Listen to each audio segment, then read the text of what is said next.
Good evening, everyone. How's it going? It's been a while since there's been two people together on this stream. Um, that's because things have changed over here. Some egos couldn't take a battering and people have flounced. Oh, well, what are you going to do?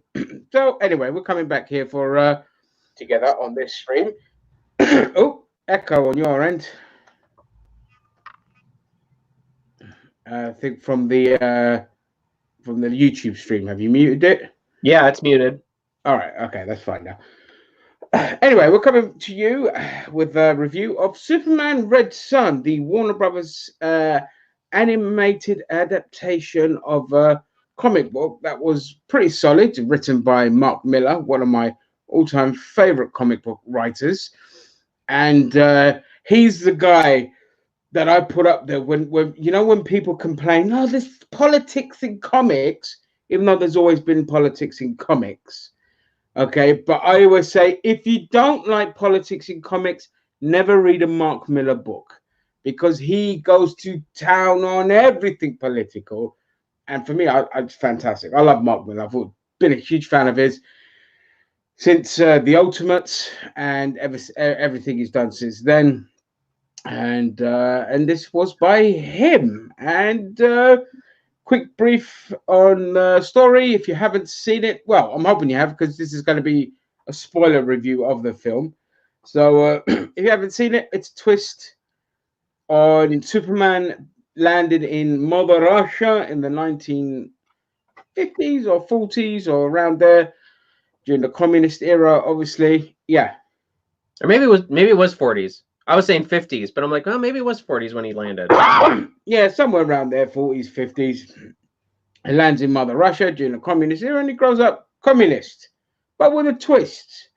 He grows up in the belief of the Communist Manifesto as opposed to Stalin's, brutality and counterculture, because that's what people forget is that you can use something to manipulate people, not necessarily follow the manifesto. And communism so far has been bred out of it's counterculture.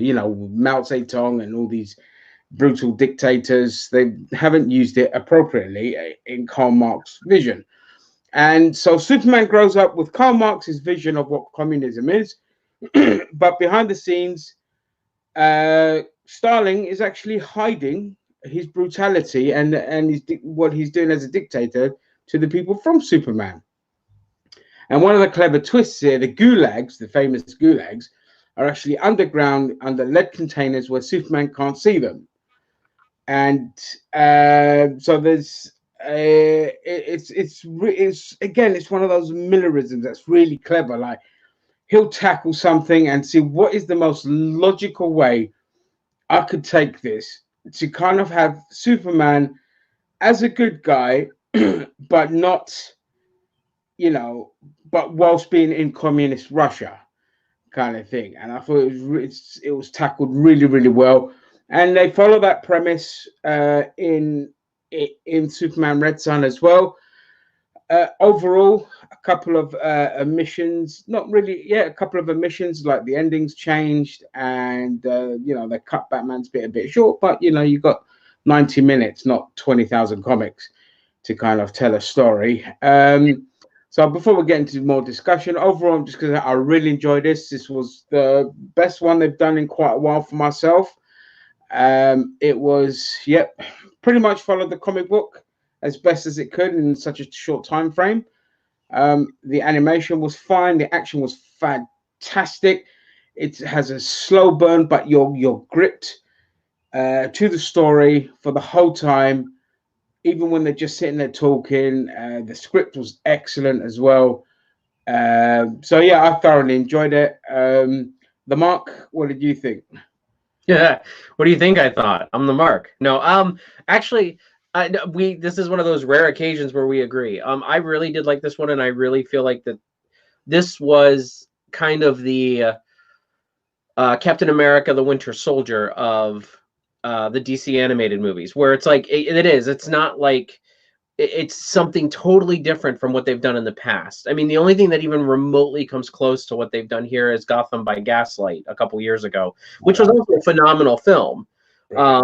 Superman Red Sun. I mean, I'd never read the comic books. I had heard of the comic book and I knew the premise, Superman in Russia, but I never really, I didn't really know of anything about it going into it. Well, besides what I had read on the internet.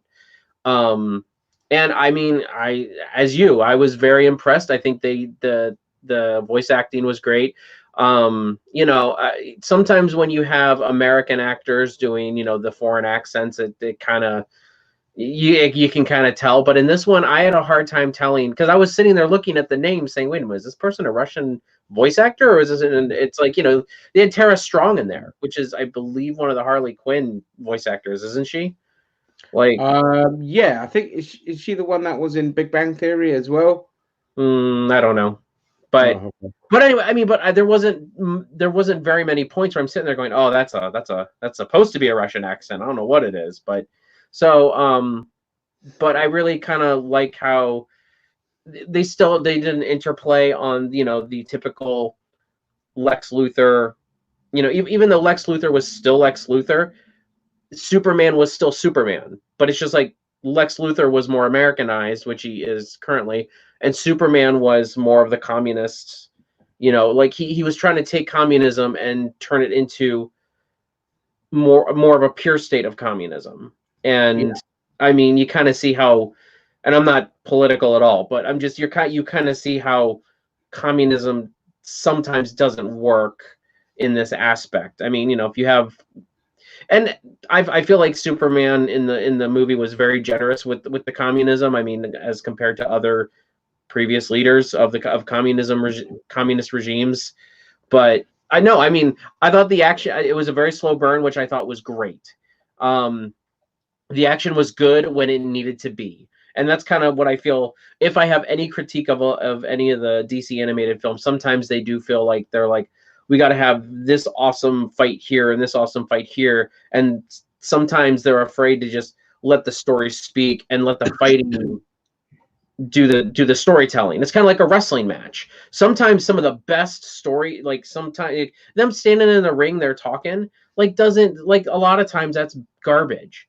But yep, when you see like a story unfold in the ring, when two great athletes and professionals are in there working the ring and working the crowd, that's sometimes some of the best storytelling you can ever get. And that's I feel like this movie was.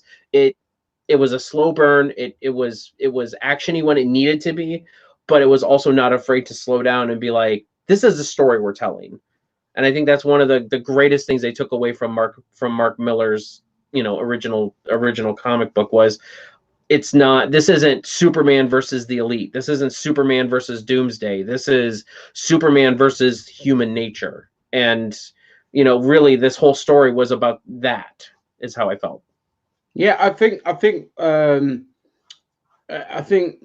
one of the positives with this is that it was Bruce Timm was the producer of this, and I think Justin Lin was the director. There were actually Um, two directors, but I think Justin Lin did most of the directing. yeah, oh, that's it. Yeah, and they work well together because you have Bruce Timm, who's kind of usually respects the source material, and you have Justin Lin, who's just a phenomenal animated director, one of the best in the world. Won't fucking have it. Anyone says otherwise, he's so underrated. And I've actually spoke with him on Twitter a couple of times as well. Now, I just randomly mentioned his name about how amazing his work is, and he thanked me back. We had a conversation. This would have been around about the time of, I think it was Justice League War, which I absolutely love. I think it was around about then. But anyway, yeah, it does really, it just, they do such a good job with sticking to the, and like I said to you before, Superman's vision of communism is the actual, the Karl Marx version of communism. Though again, like everything, he just, they use military aggression to kind of spread it and propaganda to kind of spread it. But all ideologies are the same. Capitalism was no different. They did the same. They stopped people, Anyway, but we don't need to get too political on this. Just a rough thing.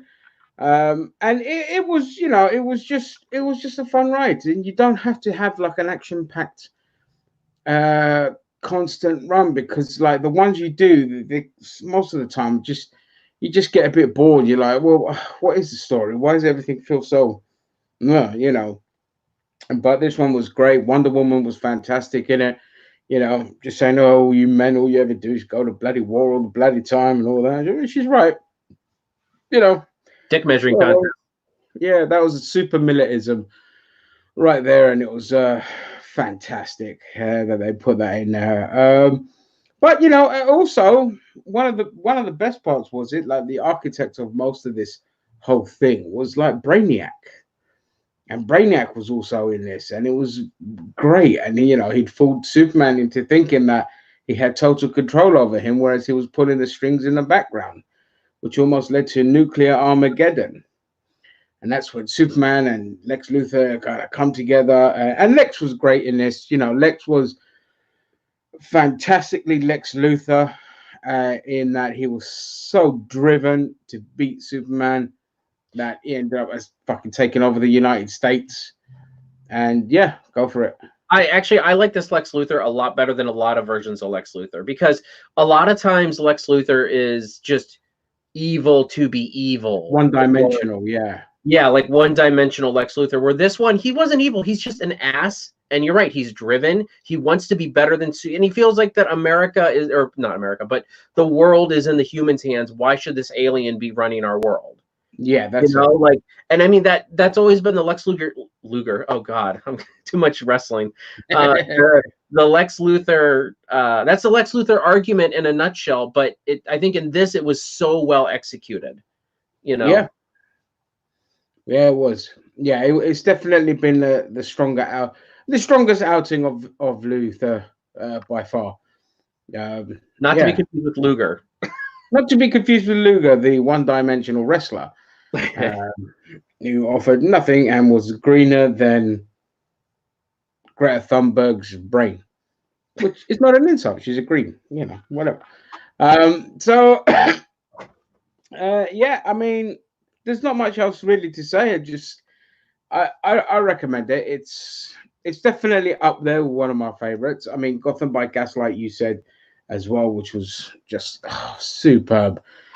Can't say how many times I've watched that. And thankfully, you know, we were both worried that they were going to do a Batman Hush. Yeah, completely derail everything. No, yeah. Thankfully, because Hush is one of my favorite stories. Like in the Batman comics, I was so excited for it. But as the movie went on, as I'm watching it, I knew something was off, and I knew something was wrong. And it's like they killed that movie. Could have been amazing, and they had to try to put their own twist on it, and it just fell flat. Yeah. Anyway, you know my thoughts on Hush. Yeah, no, totally agree. Thankfully, they didn't do it with this. I think, you know, the combination of Justin Lin and Bruce Timm paid off immensely. And yeah, can't recommend it enough, really. There is another one coming out soon. I forget what. It's Justice League Dark Apocalypse. Yeah, and that's out next in May, so not too long. I'm surprised. But and that looks really good. It's set in the kind of New 52 universe, which I think they should kind of crisis that universe now. Well, that's what this is. I was watching the on the Blu-ray of Red Sun. They were using in the sneak peek. They were using words like this is the climax of this universe. This is basically insinuating that this is kind of the end of the line for this universe. So I'm assuming that this is like this is the end game of, this is the end game for this universe, which I'm okay with. I mean, I like it, but at the same time, I like it, but I mean, at the same time, I feel like that this is the right moment to just take it out and either try to do something like, because I don't mind them doing a connected universe and doing like these Elseworld things every now and then. Yeah. So I don't mind them doing that, but at the same time, I think it's kind of time for the new 50, kind of like the comics. It's kind of, it's time for the New 52 to move on That's and it. kind of, I don't want to say reboot it, but revamp it like they did from the animated, the animated series universe into this universe. Yeah. Yeah, So I totally agree. I think, with New 52 ran its course. A lot of fans didn't like it. I personally love the New 52 universe. I thought it was a comics fantastic. or comics or movies. I'm talking comics at the moment. So in terms of the comic books and the animation, because the animated world is set in the New 52 kind of universe, and I absolutely loved it. That's mainly because I had stopped reading DC comics for such a long time that New 52 was a fantastic inlet for me to kind of start afresh. And then with Rebirth, they kind of just hit the reset button and brought back a lot of fan favorites, which is also great for the fans. They did a really good job with that. The beginning of Rebirth was excellent. Aquaman was fucking awesome, believe it or not. And so I think the animated universe is definitely due its reboot. To do the I don't, you don't really need the Rebirth universe because New 52's, they're not. It's not. It wasn't like that intricate and missing of characters where it needs the kind of rebirth path. It would be nice if it did its own thing, a new path, a new animation, something different from the comic books. Because Rebirth now is like it started off really well, but within 2 years it just plummeted and absolute garbage now. So much so that now editors and chiefs are being fired at DC Comics, and it's all change over there and all that kind of stuff. So I'm looking forward to Justice League Apocalypse. And yeah, that's it really. I wanted to keep this video short so we can retain some viewers. That's it. Have you got anything else to add? No, I was the next movie after Apocalypse War is going to be Superman Man of Tomorrow. I believe it's something like Something Oh, of Tomorrow. So I believe, and they say it's a totally original story, and normally when they say that, it's kind of like this, what it's going to be kind of like this revamp of what the new DC universe is going to be. As I said, I'm okay with them doing a joint universe as well as Elseworld. Like I think they yeah, do a good mixture of those. I do believe that they need a little bit more in this new. If they do create a new universe, I feel like they need to just suck it up and create more variety. yeah, Like definitely. because every single story, this year is the first year of, well, since last Comic-Con, this slate of movies is the first movies that, or this is the first time they don't have a specific Batman. Like, now he is going to be in Apocalypse War, but this Yeah, is the first one that they don't have like a specific Batman movie. And I applaud them, because I'm like, all right, we can finally get off the testicles of the Dark Knight, because although I like Batman, in this animated universe he is totally oversaturated. So, yeah. and I don't mind him being in Too the Justice League movies, but it's like they crammed him in Justice League Dark. They've crammed him in every other story, even in this Elseworlds, even though, yes, he was a part of the story in the comic, which, so that made sense that he was in there. But it's just like Yeah, everything has like a Batman asterisk to it. So it's yeah, like, I hope in this new, what they're doing, they're going to take more risks. They're going to do more Wonder Woman stuff, some Flash stuff, some even Green Arrow stuff. Do some deep cuts, man. Do some Lobo. Do some I don't know. The Question. Can we get a Question animated movie, yeah. please? For the love of God, Yeah, I would. they definitely need to kind of explore the more obscure characters. And with the streaming platform now, they could always have that as an excuse to kind of be like, well, we could always put it on here Mm-hmm. and have people watch it there who would not be too scared about the sales overall, because it would be a nice enticer for the streaming platform.